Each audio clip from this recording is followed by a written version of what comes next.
Ọlọ́run OPEM dé o. Oníkàwá. OPEM gbé tuntun dé o.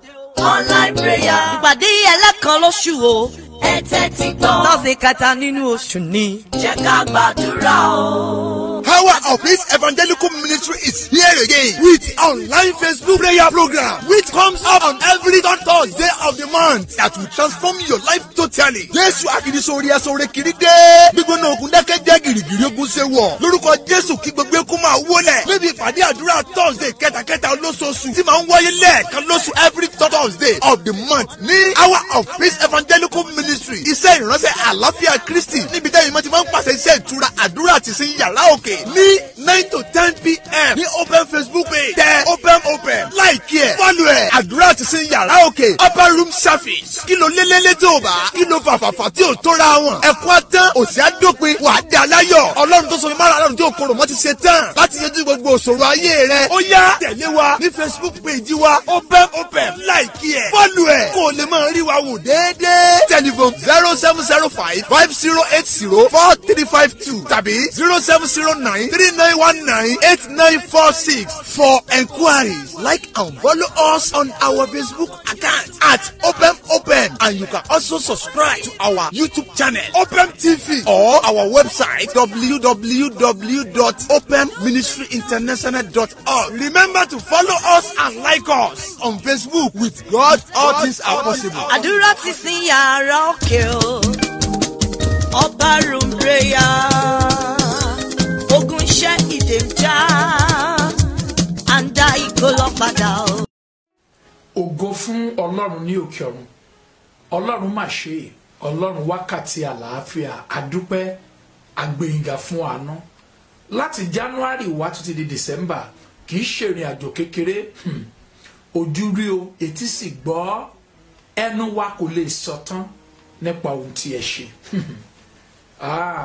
Bí ẹ bá jẹ́ pé pàánù yín tàbí ọwọ́ yín ètò gbé ayé wa ró àbámà ti dòkú ogun òbámà ti borí wa. Ogun ọdún yìí kì í ṣe kèrémí ó gbé àwọn ènìyàn mì ó fẹ́ àwọn ènìyàn lọ ó bá ọ̀pọ̀lọpọ̀ nǹkan jẹ́ ikú pọ̀ ní orílẹ̀-èdè wàhálà pọ̀ ní orílẹ̀-èdè ṣùgbọ́n nínú àánú yín ẹ pa wá mọ́ pàápàá àwọn ọmọ ẹgbẹ́ wákàtí àlàáfíà a fi ògo fún orúkọ yín ẹ̀mọ́ ẹ̀gbọ́ pẹ̀gbà yín. Gbọ́n tí Olúwa sọ fún mi gẹ́gẹ́ bí òní ṣe jẹ́ wákàtí láti padà láti wọnú ọdún tuntun tí ọdún 2019 yóò parẹ́ pátápátá pẹ̀lú iṣẹ́ ọwọ́ rẹ̀. Bẹ́ẹ̀ni a ò ní gbúrò rẹ̀ mọ́ bẹ́ẹ̀ni kò sí ìrántí 2019 mọ́ ó tó ṣẹlẹ̀ ní àkókò náà la máa rántí a ò lè rí ọdún yẹn mọ́ yóò wọlé láìpẹ́ farabalẹ̀ mi ò fẹ́ kí babaláwo kan jákujàku kan kó tún dúró síbì kan kó jẹ́ pé òní yóò tún máa jẹ èrè rẹ lọ́dún yìí tàbí wòlíì Báálì kó jẹ́ pé àwọn ni wọ́n tún máa jẹ ìkórè rẹ lọ́dún yìí tàbí aláàfáà àtẹ̀yìnrìn kan irú èyí tó wù kó jẹ́ òní ó tún jókòó sí irúgbìn rẹ ní ọdún yìí mi ò dẹ̀ fẹ́ kó lọ gba àkókò ara rẹ ní orí òkè kó kàn máa sùn ní orí òkè kó má mọ èrè àdúrà má bá wọn ṣe ní ọdún yìí mi ò ní o má gbàdúrà mi ò ní o má bá wòlíì ẹ mi ò ní o má bá pásọ ẹ sọ̀rọ̀ ṣùgbọ́n má jẹ́ wọ́n sọ ayé rẹ di ìjẹ lọ́dún tó tún lọ yìí ìwọ gan ronú ara rẹ wípé mi kì í ṣe ọmọ kékeré mo ní ọgbọ́n mo sì ní òye kí gan ni Olúwa ń béèrè lọ́wọ́ mi kí ló fẹ́ kí n ṣe kí ni èmi ń ṣe bẹ́ẹ̀ ni kí ni ọ̀nà tó là sílẹ̀ fún mi kí ni èmi ń rìn ǹjẹ́ mo gbá ohùn rẹ̀ gbọ́ ǹjẹ́ ogun ayé mi ṣé kìí ṣe àti ọwọ́ mi mo fẹ́ kó fi lọ bá Ọlọ́run pàdé lónìí kí ẹjọ́ rẹ lè mọ ní ìwọ̀nba ní ọdún tó lọ máa gbàdúrà fún ọ àdúrà láti rí kọjá èmi náà ìdánilójú àti ìgbàgbọ́ pé gbogbo ojú tó ń wò mí yìí bí Olúwa ti ń bẹ tí ẹ̀mí ẹ wà á jọ kọrin hallelujah ní ọ̀la ní lórúkọ Jésù ìyẹn ni ọjọ́ kìíní oṣù kìíní ọdún 2020 ìdè rẹ ti já má gbàgbé pé agbára láti sọ̀rọ̀ nínú ògo o ti rí agbára náà gbà ní abẹ́ orí ọ̀fẹ́ yìí kó lè pẹ́ kó lè ṣiṣẹ́ mo fẹ́ kó gbọ́ ọ̀rọ̀ yìí iṣẹ́ tó kọ́ yẹn o ò mọṣẹ́ yẹn dáadáa o ò mọṣẹ́ yẹn dáadáa àìmọṣẹ́ yẹn dáadáa ló fà á tóbi dàbí ẹni pé ó jẹ́ kí èrè rẹ ní ọdún 2019 ó jẹ́ kí ó lọlẹ̀ púpọ̀ jù kì í ṣe ìgàn ìdílé bẹ́ẹ̀ ni ó mọṣẹ́ yẹn bí wọ́n gbé aṣọ fún ẹ̀ wàá ran nírankúra ni wàá báṣọ jẹ́ ni bí wọ́n ní kó lọ kun ilé ìkòkò kò ní wàá kún bẹ́ẹ̀ ni bí wọ́n ní kó kan àga àbí kó ṣe anything has to do with furniture ó ṣe balabala ni wọ́n dẹ̀ ti try many times wọ́n rí pé no eléyìí ó kàn máa ba nǹkan jẹ́ fáwọn aṣọ àwọn tó ń gbèsè wọ́n wá pa ẹ́ tì èèyàn bí ogún tó wá tẹ́lẹ̀tẹ́lẹ̀ wọ́n ti di méjì báyìí ó jẹ́ kí ìkórè rẹ̀ kéré ní ọdún yìí ó bá padà lọ kọ́ iṣẹ́ ẹ̀ ní January dáadáa lọ́mọ má wo ọjọ́ orí ẹ̀ má wo èjẹ́ lọ́pàá lọ́kọ́ṣẹ́ ẹ̀ bẹ́ẹ̀ ni á take any time náà because àwọn yóò ní gbàgbọ́ kí ṣe o ti mọ̀ ọ́ ṣe yóò nà ní àkókò wọ́n lọ́kọ́ bẹ́ẹ̀ ni àkókò tó wù kó gbà ọ́ kó lè padà sínú ogun kó má fi àkókò ṣòfò kó má lọ máa gbàdúrà fún ogun kó má bàa máa ní agbára sí i ó lọ bá rò dáadáa ó ti gba àwẹ̀ ó ti gbàdúrà àdúrà dẹ̀ ti gba àwẹ̀ ti gbà bẹ́ẹ̀ ni ó ti ní ṣọ́ọ̀bù tó dáa ó dẹ̀ ń ta ọjà tó dáa bẹ́ẹ̀ ni ṣùgbọ́n ó kì í gbé ṣọ́ọ̀bù ẹ̀ ẹjọ́ ni wàá máa tò káàkiri ẹjọ́ ni ọ̀rọ̀ ọlọ́rọ̀ tí ò kàn wàá máa lọ from one point to another point ọjà kan ló ń supply o torí pé o nígbàgbọ́ pé o fọmọ sí shop àwọn tó dẹ̀ sí fi shop yìí bó o ṣe ń dẹ̀rẹ̀ làwọn náà ń tilẹ̀kùn èyí tí ò jáde tó bá ní kó tajà 20 naira ẹ̀rí 250 naira ló ń pè é àwọn èèyàn tiẹ̀ nínú ẹ máa bọ ẹsọ ètò ẹ máa san àwọn òtí ẹ nísọ tí wọ́n sọ mọ́ wọ́n kàn ń bá tiwọn lọ ni ibòmíì ni wọ́n ń kó ìbùkún rẹ lọ kò bá sàn kó bá ẹsẹ̀ tí nǹkan ti ṣe yẹn láti lè máa fìdí mọ́bi tó ti ń ta ọjà kó lè ní èrè tó pọ̀ ní ọdún yìí kó wáyé pé àwọn máa lọ sórí òkè pé ìyá kan ló ń gbógun tì mí bàbá kan ló ń ranjú mọ́ mi ẹ̀ta àdí no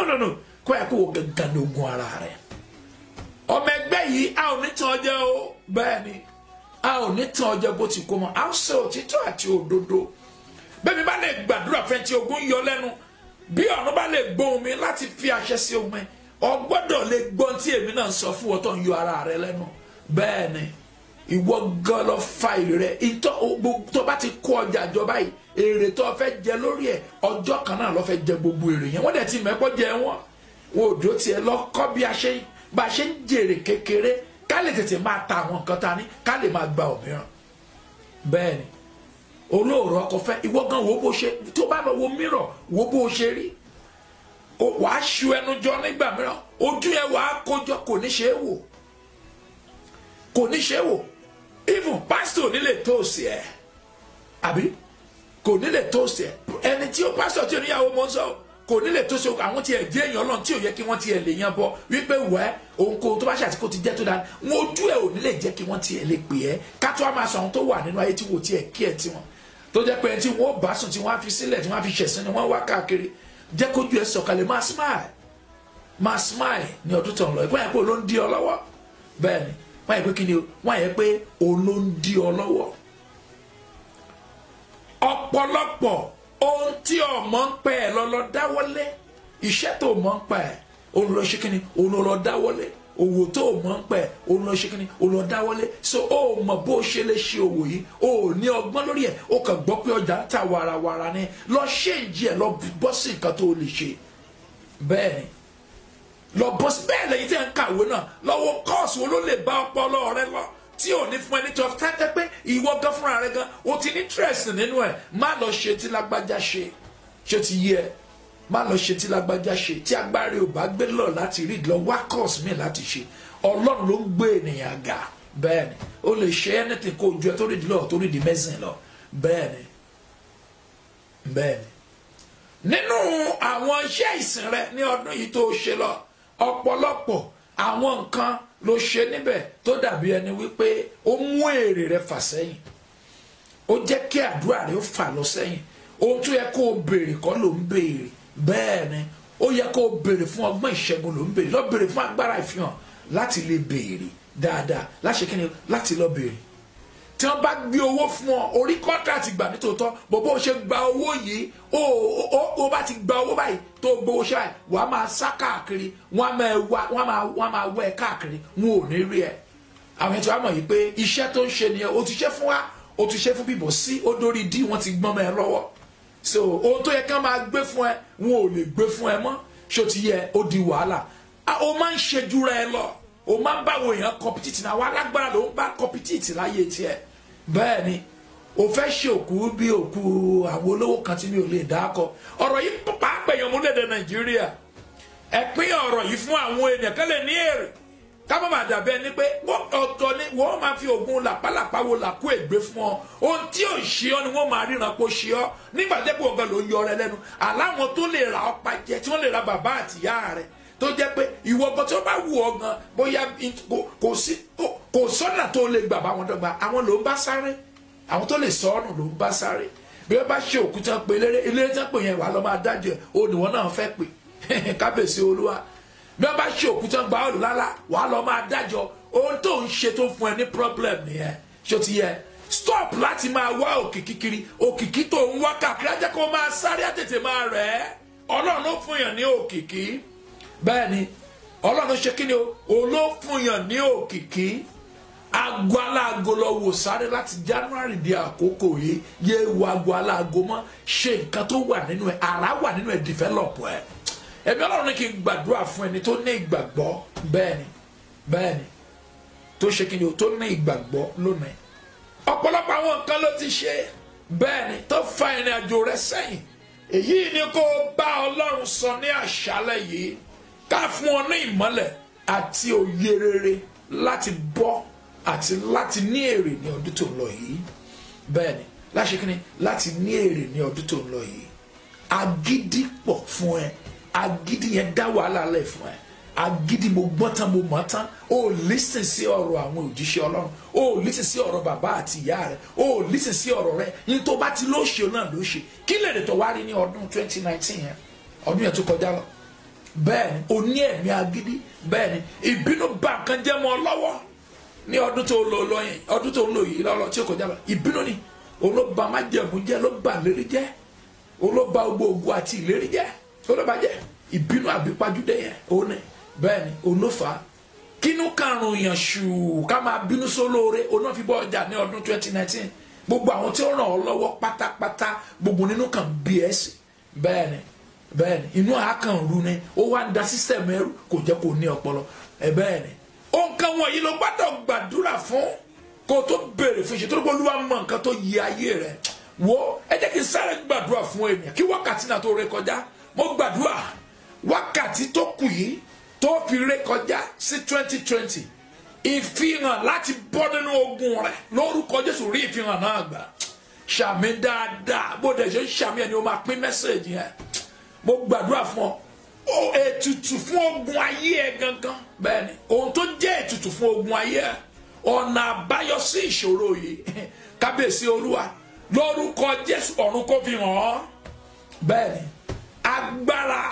bẹ́ẹ̀ ni èyí tí ó jẹ́ kó o lè dé sínú àánú ní 2020 èyí tí ó mú ọ dé ilé àánú Olúwa lórúkọ Jésù rí agbára náà gbà ohun tó yẹ kó o ṣe gan láti lè ní èrè ní 2020 ọ̀run kó ṣe fún ọ ọgbọ́n láti rìn ní ọdún yìí tí ń bọ̀ yìí òye láti rìn ní ọdún tó ń bọ̀ yìí agbára àtúnṣe láti ní èrè tá a ti sọnù bẹ́ẹ̀ ni agbára ìfihàn bẹ́ẹ̀ ni láti mọ̀ májẹ̀mú tàbí ìrìnwó ní rìn láti lè ní ipò àti ọlá ní ọdún 2020 ó yá rí òye àti ọgbọ́n náà gbà bó ṣe kù wákàtí díẹ̀ tí a ó máa sọ wípé ó dìbò ṣe fún 2019 ẹ̀mí rí òní lọ sópin bẹ́ẹ̀ ni ní òru ìlàkọjá sí ọdún tuntun yìí ogun òní gbé ọmọ ẹ̀ a ti bá ilẹ̀ sọ̀rọ̀ lórí àwọn kan pé kí ilẹ̀ yanu rẹ̀ kó gbé wọn mẹ́ ẹ gbọ́ bí àsọtẹ́lẹ̀ ibi báyìí bá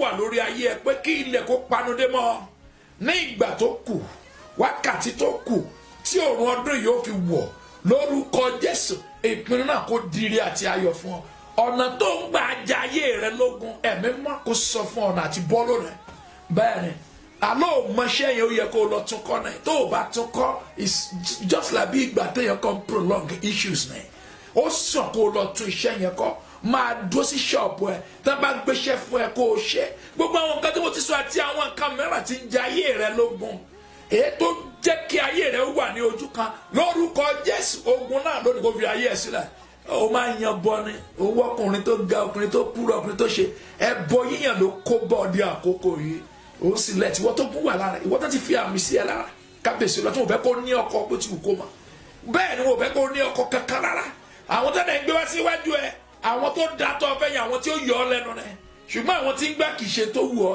ẹ̀mí tó ní kọ́ má mọ̀ bẹ́ẹ̀ ni ọ̀nà láti bọ́ ẹ̀mí náà kó fi agbègbè ẹ sílẹ̀ bí Olúwa bá ń bẹ tí ẹ̀mí rẹ̀ sì wà ẹ̀mí tó ní kọ́ máa sáré nígbà wo lé ẹ̀mí náà kó fi ayé ẹ lẹ̀ wọ́n wákàtí tó kù láti bọ́ sí ọdún tuntun yìí lórúkọ Jésù wákàtí náà yóò pe ògo wá fún ọ wákàtí náà yóò pe ọlá wá fún ọ ọkàn rẹ yóò dẹ̀ balẹ̀ wo èmi àti ẹ a ó kọrin ọpẹ́ a ó kọrin hallelujah ní ìwòye ọ̀la a ó máa yin Ọlọ́run lógo orí ọ̀fẹ́ tó lò àánú tó lò yóò wá ayé mi àti ẹ rí ògo yóò gbé ogun ẹ̀mẹ̀ gbogbo ènìyàn tó lu ọpọlọ rẹ kàn fi ọpọlọ rẹ jẹun tó ní èrè ní ọdún yìí lórúkọ Jésù ọpọlọ yóò fa èrè wá fún ọ agbára tí ń gbógun ti èrò rere nínú rẹ agbára náà yóò ṣègbè dànù ó dẹ̀ ní ayọ̀ tó pọ̀ ó dẹ̀ lé àlá ọkọ̀ bẹ́ẹ̀ ni yóò ṣe rí Jésù Kristi Olúwa wa àmín àmín àmín kò jù bẹ́ẹ̀ lọ fi mẹ́sẹ̀gì yẹn ránṣẹ́ ọ̀rọ̀ yẹn kéré ní tí o tó ṣègbó jinlẹ̀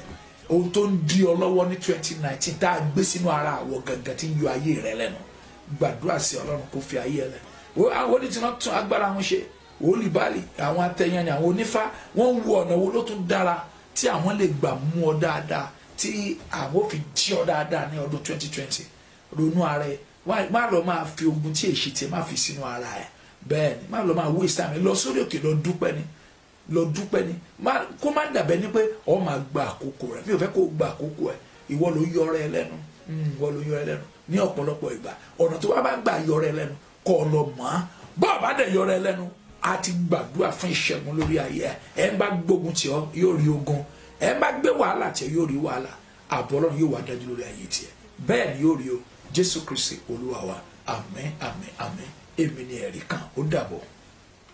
Oh yeah, agent. What? The what? The way? Who is this calling me again? Just about to take a copper. Hello? Yeah, Debbie speaking. Oh yeah, agent. What? The what? No, wait, what are you talking about? Which consignment? The one from China? Oh my God! And the one from Dubai? Sank! Oh Jesus! What is it now? Spaghetti! What? No, talk to this man. What is he talking about? Hello? What did you tell her? Jesus! You mean all our goods? From Dubai? Yeah, and the one in China. Everything sang. Ajo! Yeah, you see, this is what I've been telling you. Every time I will invite you to church, you don't wait. Did he say everything? He said everything. Everything. Oh, you see what I've been saying. Oh, my entire life. This consignment that just sang. My entire 20 years of glory. My life savings. My sweat, my name, my labor. Just went down the drain. Just sang. Tell me about what you wanted to say. What are you talking about? Something that will restore this back? There is still hope for that tree that's cut down. Because if he perceives the smell of water, he will surely resurrect back. He will surely live. Have you forgotten about the ass head that fell inside the water? Have you forgotten how God made it to come out? I know about that story. What does that got to do with this? Have you not heard about the open revival they are doing right now in Ibadan? Yeah, you don't listen. That's the problem I have with you. You told me about the same revival last year. So what is happening this? I went at that revival last year. I am a living testimony. I knew what God did to me and my husband and family. You know what? There is no debate. We need to go and commit this time. Do you mean if I follow you to this revival? I am very sure. The glory of my company, yes, everything I've lost, yes, will come back to me. By God's grace, you need to go now. We have to go now. Please, let's go to the revival. Wow, that is it. Yes, that is it. I don't know what you've lost. I don't know what you are going through right now. It's never too late. There's still hope. That lady said there's hope for the tree. That despite the fact that it's been cut down, when they shall perceive the smell of water, he will surely spring forth. There's nothing impossible for the Lord to do. Yes. Why don't you bring that problem to the Lord? Even if you don't have any problem, anything good to needs prayer. Prayer is the key. You still need to surround that glory with Holy Ghost fire. So join us on our Great Revival and Open 4th year anniversary. Did you get that? Hour of Peace Great Revival and 4th year anniversary. It's coming up again in Ibadan, Nigeria. The theme for this year is the glory of the Lord shall endure forever. Psalm 104 verse 31. So the venue is Bashoru Hall, Ibadan Civic Center, Agodi GRA, Idiape, Ibadan, Nigeria. When is it happening? The time is 10 p.m. through to 5 a.m. and the date is 26th of June 2020. Please invite friends and family to be partaker of this great blessing. Those who attended last year, they are testifying to the glory of the Lord. They are still testifying. And I'm sure if you come with your faith this time around, testimony will be yours. I shall be there. God bless you.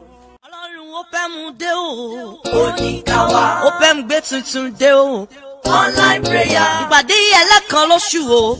Ẹ tẹ́tí gbọ́. Tọ́sí kẹta nínú oṣù ni. Jẹ́ ká gbàdúrà o. Power of His Evangelical Ministry is here again with online Facebook prayer program, which comes up on every third Thursday of the month that will transform your life totally. Jésù àkìrísórí ẹ̀sọ́rẹ́ kiri dé. Gbígbóná ogun dákẹ́ jẹ́ gìrìgìrì ogun ṣe wọ̀. Lórúkọ Jésù kí gbogbo ekú máa wọlẹ̀. Níbi ìpàdé àdúrà Thursday kẹtàkẹtà olóṣooṣù tí máa ń wáyé lẹ́ẹ̀kan lóṣù every third Thursday of the month ní Hour of His Evangelical Ministry. Iṣẹ́ ìránṣẹ́ àlàáfíà Kristi níbi tẹ́yìn mọ́ ti máa ń pàṣẹ iṣẹ́ ìtura àdúrà àti sin yàrá òkè ní 9 to 10 p.m. ní open Facebook page tẹ open like ẹ follow ẹ àdúrà àti sin yàrá òkè upper room service kí ló lélẹ́lẹ́ tó bá kí ló fàfàfà tí ò tóra wọn ẹ̀kọ́ àtàn òsì àdópin wà á dá láyọ̀ ọlọ́run tó sọ mi mára ọlọ́run tí ò korò mọ́ ti ṣe tán láti yanjú gbogbo òṣòro ayé rẹ ó yá tẹ̀lé wa ní Facebook page wa open like ẹ follow ẹ kó o lè máa rí wa wò déédéé telephone 0705-5080-4352 tàbí 0709-3919-8946 for enquiries. Like and follow us on our Facebook account at open and you can also subscribe to our YouTube channel Open TV or our website www.openministryinternational.org. Remember to follow us and like us on Facebook. With God, all things are possible. Àdúrà ti sin yàrá òkè o. Upper room prayer. Ogun iṣẹ́ ìdè ń já. Àǹdá ìkó lọ padà o. Ọlọ́run ó fẹ́ mú.